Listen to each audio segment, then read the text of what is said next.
Everybody, and welcome to the second video of today's Christmas special. Well, it's not really a today thing, it's a 2-week thing. For every weekday for 2 weeks, I will be making a new video. Yesterday's video didn't come out due to upload issues, so there will be 2 videos today. Today we'll be this video will be reacting to Internet Anarchist's video, The Many Victims of Pokimane. Thank you. I would like to thank Internet Anarchist for letting me react to some of his videos, and I would like to thank you for watching. You should 100% go check out his channel. It'll be the first thing in the description and should be on the pinned comment if I figure out how that works. I've watched the first 5 minutes of this video because I tried to record it and then the file got deleted. Same thing that happened with another video I tried to make, reacting to one of his other videos, but now I just have to redo that, which is a little annoying, but that's okay. Anyways, without further ado, let's go ahead and start the video. How does the wholesome Nigel on Twitch become one of the most widely hated and controversial streamers on the internet? What were the events, controversies and disputes that led our YouTube facade to crumble? And what happens to the creators who critique, expose or challenge her? Well, to put it simply, it almost never ends well. Hi, I'm the Internet Anarchist. I create weekly YouTube documentaries, and today we'll be looking into the He's good at it too. The creators who lost or almost lost their career by challenging and critiquing the quote Queen of Twitch. Looking back at the late 2010s, Pokimane wasn't nearly as much of a controversial figure as she is today, mostly being seen as a wholesome creator who kept herself out of drama. That would be up until October 2018, when Keemstar would make a tweet calling a fully grown SS Nightwolf fanboy a quote virgin. Following the call-out, the adult fanboy would delete his entire Twitter account, and Pokimane would reply in a tweet stating, "It's fine to dislike another content creator, but you probs shouldn't hate on innocent fans. Do better, Keem," where Keemstar would reply, "Why are you putting yourself in the drama?" Hang on, I just realized, why are you putting yourself into this? I mean, like, I get to defend someone or whatever, but you don't even know the person. You're just putting yourself in the drama. I wonder if that was, like, purposeful, just to get more views or something. But, like, Pokimane is literally, like, has so many, I don't know. Maybe she's just trying to defend the person and be a good person. I don't know. with a video stating, Pokey, this is like a man, a full-grown man, and I jokingly called him a virgin. This whole overreaction thing is a bad look for you. Makes me think you're not legitimate. You're not a real person. You're a fraud. You're fake. The drama wouldn't end here though, as Pokimane would post a video response to Keemstar stating, "I'm not gonna lie, I laughed pretty hard at the ending of your video because you say that I'm overreacting, yet you call me a fraud just for asking you to be nicer to other people's fans. Who's really overreacting in that situation?" While the drama was nothing more than two creators arguing over what jokes were appropriate and who the bigger fraud was, it would be what happened after that would be the most controversial. This is where we introduced the first victim of Pokimane, Boblax. At the time, Boblax was a small but up-and-coming content creator who posted internet news and archived internet dramas on his 6,000 subscriber YouTube channel. On the second 6,000 subscribers is absolutely not small. Not small at all. Like, oh well, like small YouTuber with 6,000 subscribers. Put 6,000 people in a room. Not a small room. Would you think that's a lot? Would you think that's not a lot of people? Like, 6,000 people is a lot of people. I just don't see. I feel like people just, not even just Internet Anarchists, but people misinterpret how much 6,000 people are. Like, not even just 6,000 people. People will be like, well, small YouTuber with, I don't know, maybe 200 subscribers. Put 200 people in a room. Is that small? I mean, like, it's smaller than 6,000, yeah. But it's not small entirely. They've still got a good fan base and all that. In November 2018, Boblax would upload a video archiving the situation. Oh, they most likely do. I'm sorry. Keemstar vs. Also, when I first saw this, it reminds me so much of the Death Battle thumbnails. Look at this. I've never watched this video or anything. The Boblax video. But whenever trying to record this in the first place, I instantly bursted out laughing because it reminds me so much of the death battle. They're like, oh my god, she's making a death battle of Pokimane versus Keemstar. Like, what is the thumbnail? There's so many better ways to do a thumbnail, and he uses what looks to be the thumbnail, the death battle thing. It looks like death battle. I don't know why. Anyways, yeah. Bullying SS that wolf. Also, this is 5 years ago. Dang. Which was an 11-minute compilation of the dispute between Keemstar and Pokimane. Within a couple weeks of uploading, the video would begin to go viral, gaining Burblax over 500,000 views in one day, as well as almost 2,000 new subscribers. To Burblax, this was a potentially life-changing day, as he would tell me. I felt ecstatic and motivated when it blew up, not just because of my financial status at the time, but because it was a huge opportunity to bring more attention to my channel and grow with future uploads. I was gaining a lot of subscribers too. 2,000 is a lot in 2018 YouTube. 2,000 in a day? Like, that's crazy. Look at that giant spike. In 4 days, boom, big spike. Giant spike. And then no one else saw the video. Yeah, that's the one video. 63,000 watch hours. Watch time in hours. That's the crazy part. But I don't even get a full watch time hour normally. So this is crazy. And plus 1.8k videos from one video, and you have like 200 normally. Like, okay, well, I have 200 subscribers. You make one video, 1.8k. That's crazy. And 800,000 people saw the video. 800,000. That is amazing. Unfortunately, that success would be cut short after he received a copyright claim and later a copyright strike from Omnia Media, a multi-channel network affiliated with Pokimane. By the 6th of November 2018, Burblax took to Twitter to express his thoughts about the situation. Gotta love YouTubers Pokimane putting false copyright claims on my video and forcing them to be taken down for up to 30 days. What followed? Aw, man, we gotta love people being stupid, you know. We gotta love someone owning Pokimane's name and copyrighting me for using clips of her. Like, what do you mean, copyright? That's not cool. That's so random. Okay, so, like, you're saying I say Pokimane right now. Oh, my video's copyright claimed. Uh-oh, yep. I'm getting 3 strikes on YouTube. My channel's down. Nope. Uh-oh. Like, I'm not joking about this guy's tweet or anything. I'm joking the fact that Pokimane has a copyright system on her name, on her clips. That's crazy. There was a flurry of tweets and YouTube uploads that detailed the steps Burblax was taking to rectify the situation, from trying to contact Pokimane directly to talking about it to Keemstar and various other YouTubers in hopes of resolving the claim. Although Pokimane's intentions weren't clear, leading Burblax to make various speculations, it was evident that her actions were specifically aimed at this channel, given that other videos using the same clip. What is she doing? This is the person who makes controversy? This is the person who has many victims?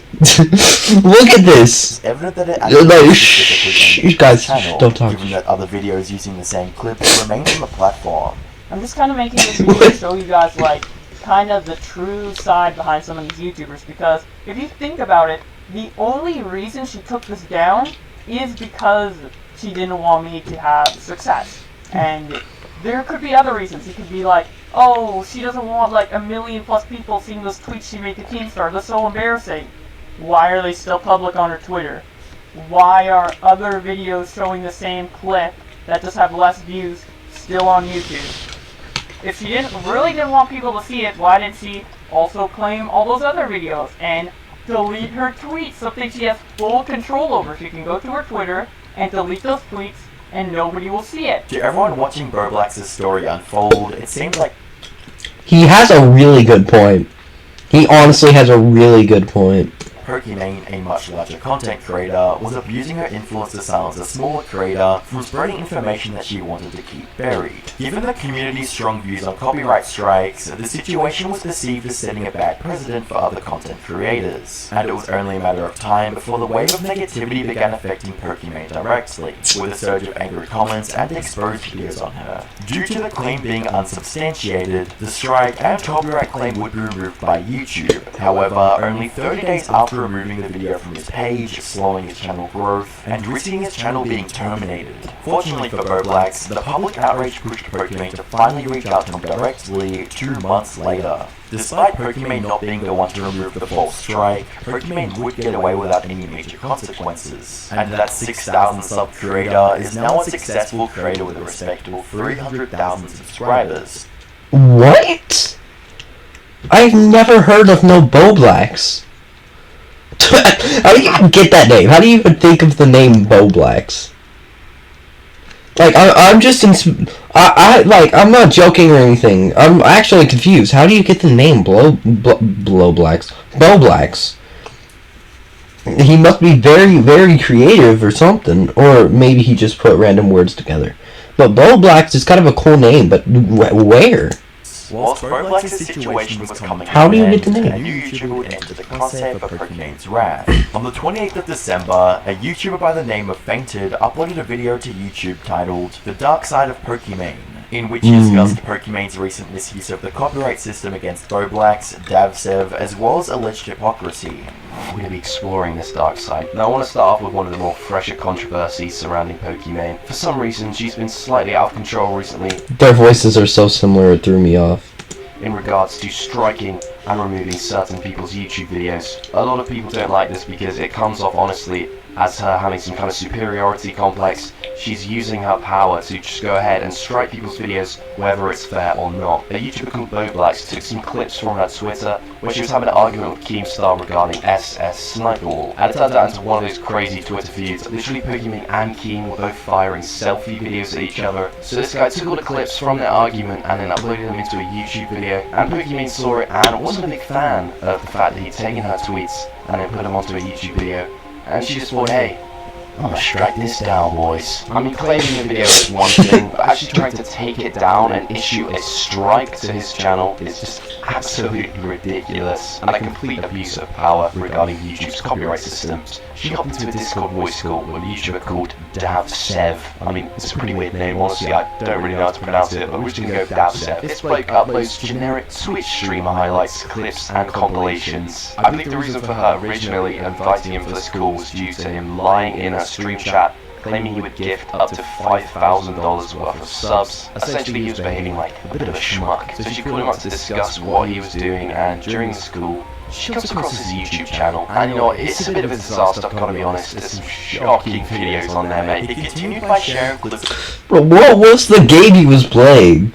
That game looks very interesting. That looks like a really cool game. I've never seen that game in my life. Anyways, that's not sorry, that's not at all important, but still. Pokimane making fun of Davsev of YouTube and Instagram, as she smugly threatened to copyright strike his videos on stream. While Fainted didn't have a problem with Pokimane being harsh to Davsev over using clickbait and publishing barely edited stream clips, Fainted did take issue with Pokimane's attitude towards re-uploads when a good chunk of her content is her reacting with minimal input. I'm so sorry that it takes you so much time to go to the top clips on Fortnite and then just right click and save all of them as, and then just like put them all into Premiere and then just like export it. I'm so sorry. Anyways, I'll be taking down some of your videos. So as you can see from this, Oh, you should be nice to people. You should be nice to fans, even if you don't like the creator. Also, the person who said that. Reacting with minimal. And then just right click and save all of them as, and then just like put them all into Premiere and then just like export it. I'm so sorry. Anyways, I'll be taking down some of your videos. Dissing on her own community. That's just hypocritical. So as you can see from this clip, Pokimane is actually getting triggered by the fact that YouTubers are taking other streamers' content and uploading them as a form of a compilation. I find this painfully hypocritical, considering Pokimane has no issue whatsoever spending literally 30 minutes watching TikTok compilations in her own live stream. No This way. her main source of commentary during this reaction is actually the sloppy moisture from her trough of cabbage leaves. She's just eating on stream? Pokimane was unjustly striking the uploads of other creators that featured her content, while she would include entirely unedited clips of other creators' content on her stream. Despite Fainted's points in the video not being rock solid, his message resonated with the viewers and received 3.4 million views in the process. The sudden influx of viewership Okay, wait. Like, she's over. Hey, I don't like you taking all my content, and then she steals someone else's content and eats a salad. Just puts it on. It's like just starts eating a salad. Just stream, puts on stream, pulls up stream. Hey guys, today we're watching some TikTok videos, TikTok compilations I stole from this random person I don't know. Anyways, just time to eat my salad. she just says nothing. Says no words. There were no words said in any of those. Did you not see any words coming out of her mouth? She was zoned out eating her salad right there. Like, okay, like not right there, but watching TikTok compilations in her own live stream. I just wanted this part to get done, so before I said anything. It's actually the sloppy moisture from her trough of cabbage leaves. Look at that. She's not paying attention to anything. There is nothing in those eyes. Anyways. Channel for 4 million views in the process. The sudden influx of viewership catapulted Fainted's channel from below 1,000 subscribers to almost 200,000 subscribers. Dang. The copyright controversy involving Pokimane and Roblax might have already been resolved. So you're saying, talk about Pokimane controversy, get subs. So guys, today we're gonna be talking about the one time Pokimane did this thing to some guy named Josh. I don't know. Like, I might be changing up my content, guys. All I'm saying, 200k subscribers. I'm kidding, obviously, but still, that's crazy. By this point, but Fainted's latest upload more than reignited the drama and got YouTubers as big as PewDiePie to talk about it.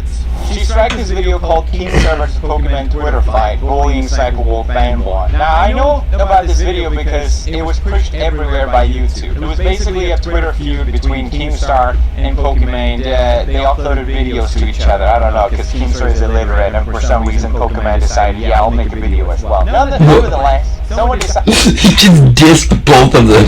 Like, none of them did anything wrong. Like, Keemstar did nothing wrong. He's just like, well, he's illiterate. To put these two videos in together and upload it on YouTube. And the YouTube algorithm thought, oh, this is an interesting video that people want to watch, and pushed it everywhere. So basically this Twitter drama became an even bigger drama thanks to the YouTube algorithm. So in a way, I can understand why you want to take down this video, because this selected thing blows up and becomes even bigger thanks to YouTube's system being kind of stupid. At least I can somewhat understand the motivation of trying to take down that video. But the problem here, and the same problem that goes with every single example that I brought up in this video, is that you're just drawing more attention to it. It's a cause and effect every single time. The more you try and hide something, the more people are going to find out about it. That's what brought all these examples to light. Things were getting out of hand, and something needed to be done fast if Pokimane wanted to salvage her reputation. And by the 13th of January 2019, Pokimane published a video on her main channel titled My Response to the Copyright Strike Allegations /PewDiePie/Dark Side of Pokimane. Bro, I had to make so many references. There are so many things said about. Oh my gosh, I'm sorry. Something just flew out of my hand. But like, she had to make so many references, so many slashes. The 2 different slashes, 3 different references of something. My response to the copyright strike allegation /PewDiePie /Dark Side of Pokimane. Like /fainted the guy /clips like, what are you doing? Just say my response to the copy strike allegations, and then just make your video go on from there.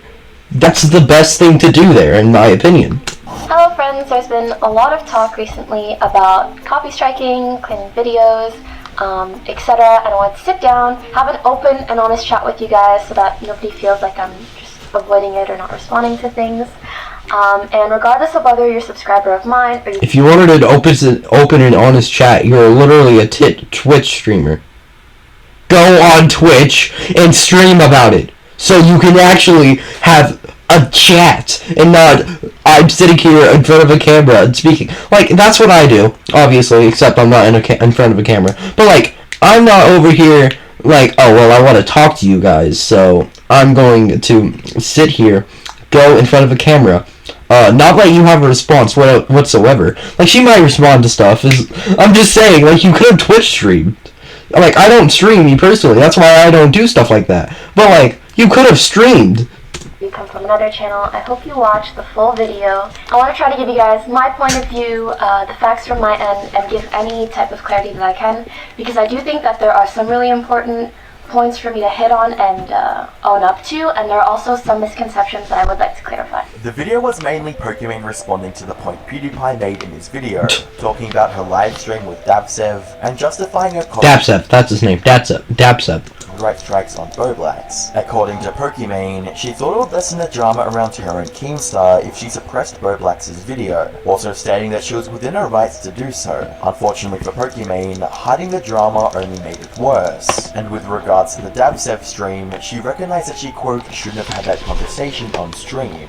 The point of this is just to say that was an entirely different scenario and situation where I was well within my right to take down his content, but also in that moment and on that live stream. Like, I shouldn't have had that conversation on stream, and it definitely was a moment of frustration that shouldn't have been like publicized in that way, for sure. As you'd expect, viewers weren't all too pleased with the way she deflected the main issues people had with her use of the copyright system, as well as the fact that a response only came out 2 days after PewDiePie talked about it, with comments stating, "Summary, it wasn't my fault. Imagine being a hypocrite and not bringing up your worst parts." Shaking my head. "I didn't attack the way you looked. You cut out the part where you pretended to vomit after he asked you, do you like what you see?" Since making a pseudo-apology didn't work, Pokimane took a different route to resolving the drama, by getting Boblax to arrange a Discord call with him, her, and Fainted.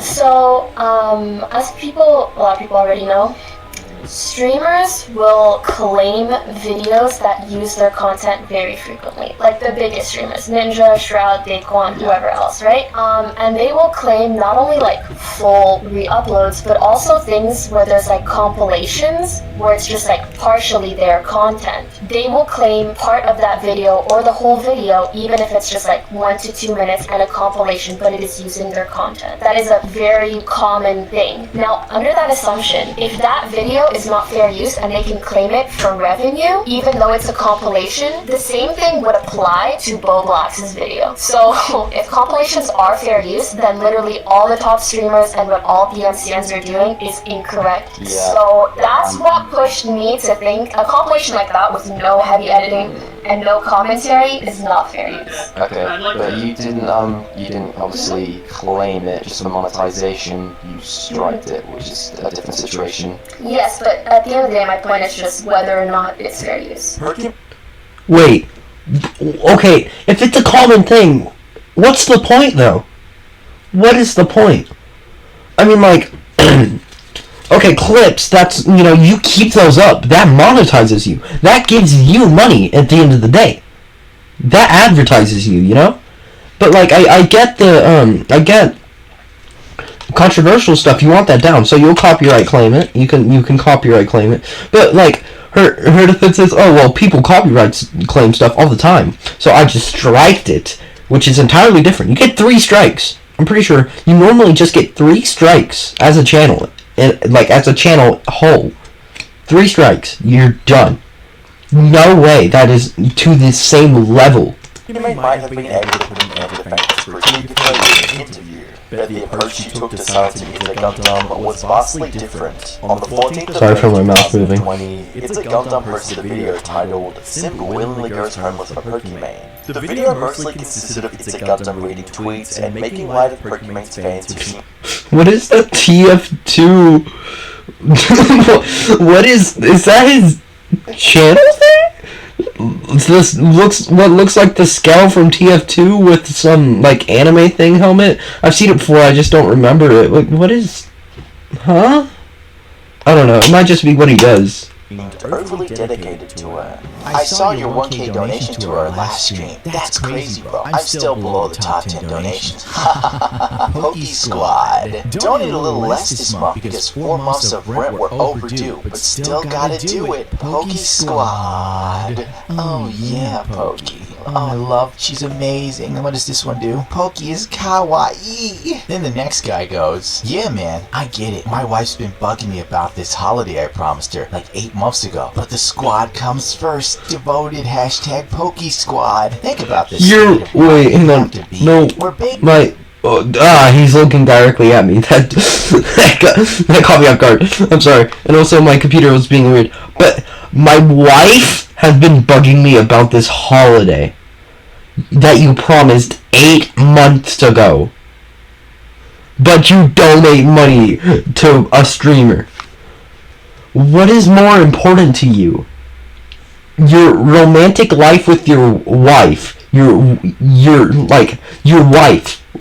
What is more important to you? Okay, your wife or a streamer you don't know in real life? Also, I'm sorry I worded that really weird, but still, that's crazy. That's not satire. Basically, you're married, and instead of paying for a vacation that would probably get your wife off your ass, you gave it to Pokimane. Even though the video was very well received by viewers, I swear, I keep saying something, and then the people re-say what I already said. I promise you, this is not pre-recorded or anything. and everyone managed to get a good laugh out of it, Pokimane was far Pre-watched, my bad. from amused. In situations like this, I don't want to keep letting false things run rampant because most people will not go through the effort of looking up the tweet like I did, and so I have a voice and I want to utilize it to stand up Nah, really? That's crazy. for what I think is right. Sadly, Pokimane decided to use that voice to attack its Gundam's livelihood. To be fair, I actually can't believe anyone would sponsor these shenanigans. And I will say, for this company to sponsor a video that's literally 20 minutes of talking shit about me, but if you ever reach out to me... Man, I can't believe someone would give money to talking about controversial topics. If I ever see you in my inbox, on site. On fucking site. No company should do that just about ever. Oh, is this a video where some random dude behind a VR machine calls a girl a thought for 20 minutes? Really want to put my logo on that one?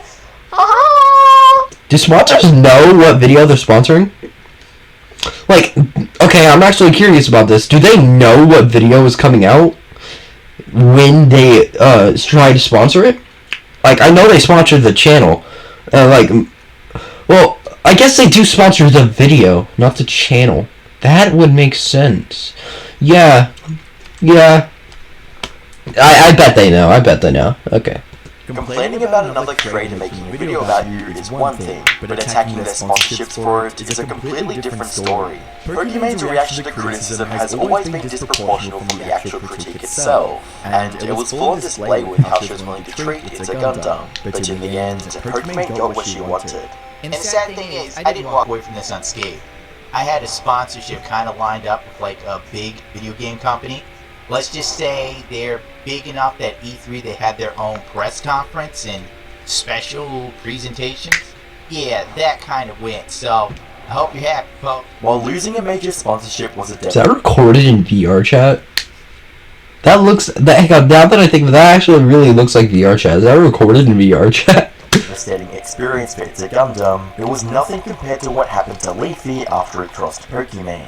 It's a well-known fact that Leafy has always been a controversial figure on YouTube. Never seen him. With Keemstar to entire videos dedicated to insulting iDubbbz. Leafy forged a career for himself around mocking other content creators and thriving off the resulting drama. However, these controversial tendencies would soon become his undoing. On the 30th of July 2020, following a 2-year hiatus, Leafy released a video with the title Content Nuke. I'm sorry, I accidentally On the paused. surface, the video was just Leafy criticizing Pokimane for being a popular streamer with lackluster humor, lazy reactions, and horrible responses to any form of criticism. But around 11 minutes into the video, Leafy would make a statement that would spark one of the wildest debates in internet history. And if you ever happen to come across one of her big-time fans, you know, one of those tier 3 subs, just on your way to the grocery store or whatnot, be sure to remind them that she has a boyfriend. Because I think that they would really love to hear that little piece of information, and I bet she would too. And you know, a lot of the time she's just reacting to videos, so, you know, I think she could go for some discussion. She wouldn't mind that. I mean, I just think it would be a really interesting topic, and it totally wouldn't completely demolish her entire image in front of her fucking loser fanbase. Now, it's important to remember that Pokimane had kept her relationship status a secret. Oh my gosh! Important to remember that Pokimane had kept her relationship. I have that thing! The Pikachu in the background, I have that! Okay, sorry, I just saw that, I thought it was kind of funny. That's a secret, and to the 2 million people who just watched Leafy's content knew, this revelation came as a complete shock. In typical Leafy fashion, he created the hashtag PokimaneBoyfriend to further upset Pokimane and her fanbase.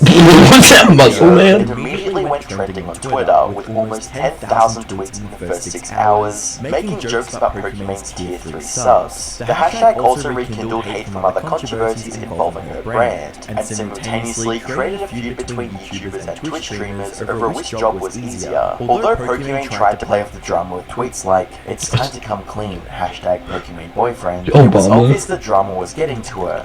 By the 5th of August 2020, she decided it would be best to take a break. Hi friends, since quarantine began, it's been hard for me to find the same joys and motivation for creating content. The things I look forward to the most, like visiting my family, traveling, going to conventions, and meeting some of you, aren't possible right now. I hope you use this message as a reminder to take care of yourselves. Disconnect from social media, go outside, pick up a new hobby, and hang in there. See you soon. Oh yes, go outside in the middle of the pandemic that I'm saying I'm tired of and burnt out. Love, Emane. However, that didn't stop Leafy from making several more videos. But who is this kid? Pokimane. Leafy had brought Pokimane's cutesy image crashing down, and forced her to do something she rarely ever did. Apologize. Hi everyone, I hope you're doing well. This video is to address recent comments and criticisms. She made an apology video? No. I want to see how bad this is. Criticisms that I've received. I know this video is long overdue, and I planned a vacation for around this time, but I honestly should not have taken any time off prior to acknowledging or addressing or apologizing for these things. Not only that, but I should have properly apologized when the incidents actually occurred. It shouldn't have taken me this long to come to a proper understanding of how to handle these situations and how to apologize for that. But I hope that I can do that today. Unfortunately, Leafy's crusade against Pokimane, You know, that doesn't seem like a bad one. Career. On the 21st of August, Doesn't seem like a bad 2020, video at all, actually. subscriber YouTube channel was permanently terminated. And according to a report from The Verge, it was due to quote cyberbullying and encouraging viewers to disrupt other creators' streams. Not long after, in September of the same year, Leafy's Twitch account would be banned for quote hateful conduct and threats of violence against a person or group of people, unquote. No one can say for sure that Pokimane played a role in Leafy using his YouTube and Twitch, but when you look into what happened to Gideon's Twitch account, the similarities become obvious. Gideon had always had a knack for entertaining his viewers, with interesting pranks and trolling antics, but when he decided to apply that same energy towards Pokimane's chats by asking his audience to spam L+ ratio, things didn't go in his favor. What am I saying this to? One out of another. Stinky. If you get banned, Nice shot. The only people I have heard about in this call is Pokimane, obviously, and Valkyrie. I've never heard of any of these guys other than Valkyrie and Poki. And I don't even watch those two, I just know them. That's how it works. Like, as much as I can deal with this, I don't like that people from the are whispering people on my stream. Like, I'll go for bullshit, but I don't want you died. Bullshit, okay? Get it. Pokimane wasn't pleased at all with Gideon's joke, and neither was Twitch. The following day, Twitch issued a 14-day ban to Gideon's account to ensure he didn't mess with their favourite streamer. However, that didn't stop him from continuing to mock Pokimane, as he would change his profile picture to a picture of Pokimane wearing no makeup. In retaliation, Pokimane made her Twitter private and changed her display name to Incel Slayer. This prompted other creators to rush to her defense and call Gideon a quote misogynist. Sad how Pokimane still has to deal with misogyny and harassment in 2022, and it's even— That's a big word for me. I've heard of that word, I feel like, but I just don't remember it. more sad how I have to say this publicly because people are afraid to stand up and say that she's being treated poorly because they'll be called a simp. To really drive her point home, Pokimane later went on stream to express her disappointment with how Twitch handled the situation. I have no clue how someone who was already harassing me on Twitter for like a week got partnered on Twitch. And then during their first stream continued to do that for like an hour and then got a 2-week suspension. Like, is that really the kind of partners you want, Twitch? I don't understand. I feel like that's embarrassing, bro. Oh, and the other thing that really— Bro, you cannot No. You cannot diss Twitch while you're streaming. Dude, imagine an admin was on that stream right there, instant ban or something. You can't just be on Twitch dissing Twitch and just like literally right here is sorry, I can't talk. Trash talking Twitch. For what purpose? He disappointed me. Seeing him on a call with Ninja and Ninja like allied with him and saying, oh, like, I'll try to make sure your ban isn't too bad. Sorry. I guess the reason I bring up the whole Twitch thing is that if you're going to allow this kind of behavior to one of your most prominent streamers, I can't imagine the type of shit that other female streamers get that might completely go unnoticed, or like no action is taken, or like little to no action is taken. I obviously like greatly stand for BLM. I don't want that to be up for debate at all, so I want to make that very— We did that matter at all. No one asked about BLM. No, okay. I'm not gonna like that has nothing to do with it at all. I just thought that was crazy that she brought that up. You would not have brought that up in any other case. You only brought it up because of his skin color, which is crazy. Be apparent, and if we ever do get to a point where we have to block that term, just know it's because it's getting spammed. And then— Wait, okay, I'm sorry. I'm trying to extend on my point. Like, if you're being trash talked by like an Asian person, you're not like, okay, well, like, I like Asian people and all, you know, like I respect them as a race and all that. You ain't saying any of that. She's trying to avoid all the controversy. She's just trying to avoid all the controversy. You do not need to say any of that, bro. You do not need to say it.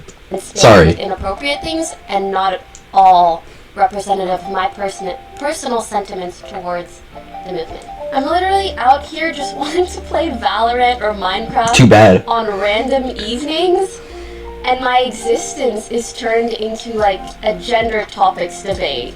I didn't ask for this.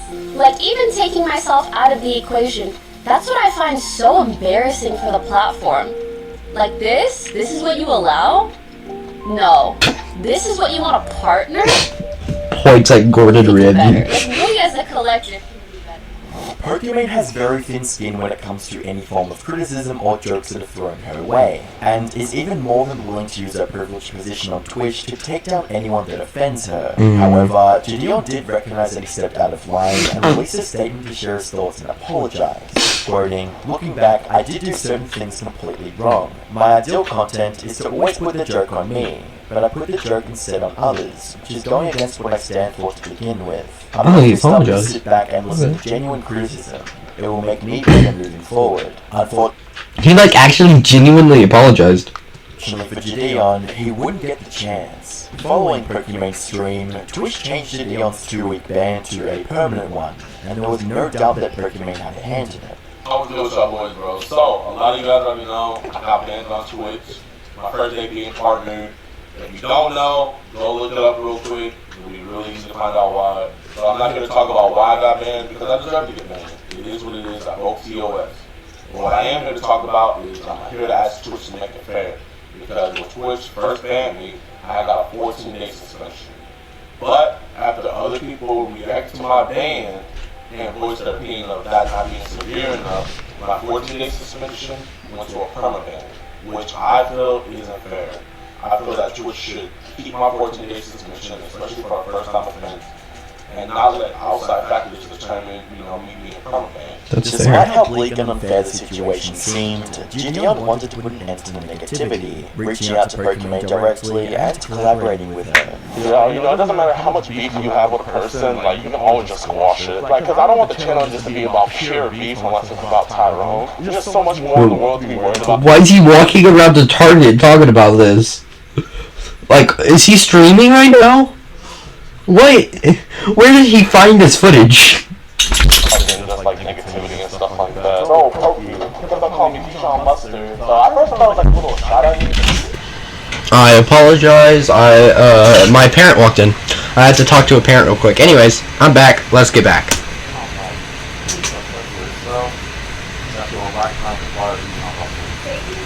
Oh my.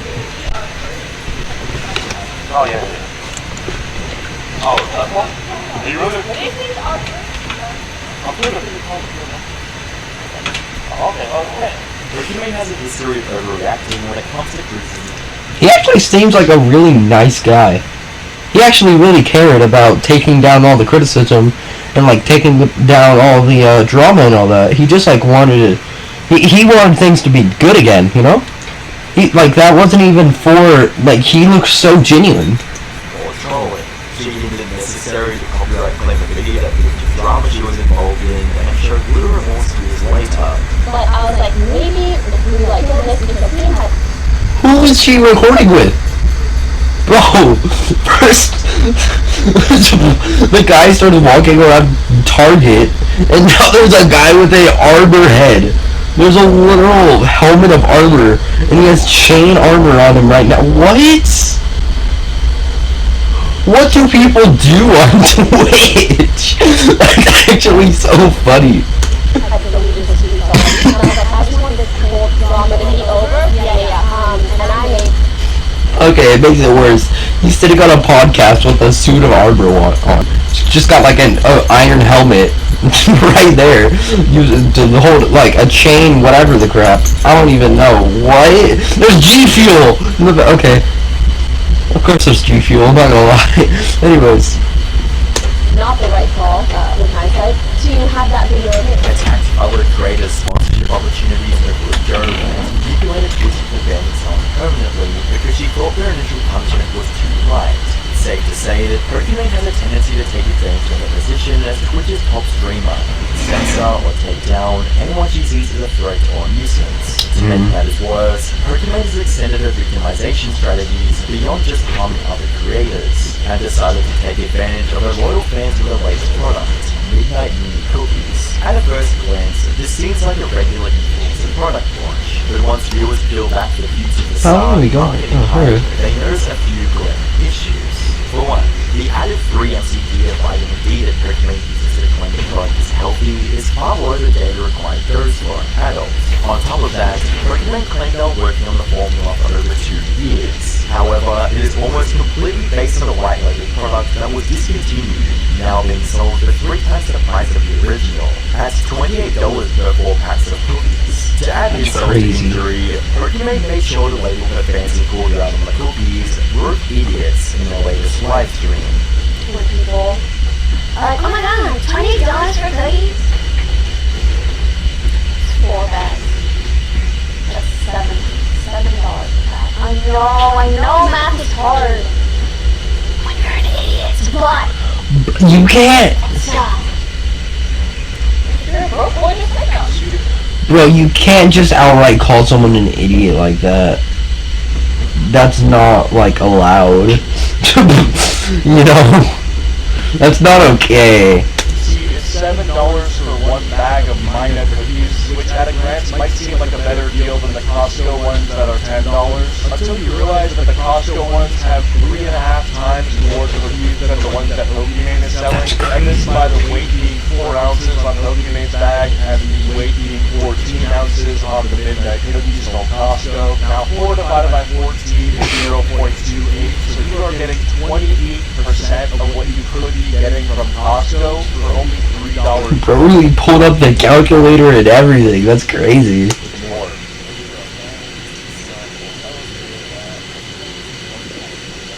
Hello?